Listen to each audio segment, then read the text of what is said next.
Press the menu button. The menu will give you access to adjust the shot volume, duration, and temperature. Let's adjust the shot volume first. Select Shot Vol in the menu. Dose the portafilter using the auto grind dose and tamp function. Insert and lock the portafilter into the group head. The shot volume will be displayed on the LCD screen. Rotate the select dial to the 1 cup to reprogram the 1 cup button, or 2 cup to reprogram the 2 cup button. Press the select dial to start the espresso extraction.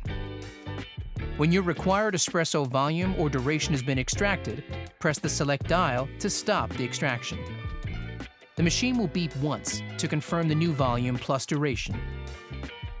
To adjust the shot temperature, select Shot Temp from the menu screen. The shot temperature will now be displayed on the LCD screen.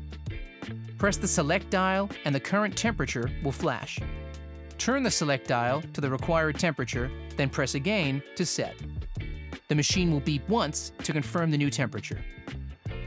While we recommend 200 degrees Fahrenheit, just like a commercial machine, different beans might require different brew temperatures to extract their full flavor.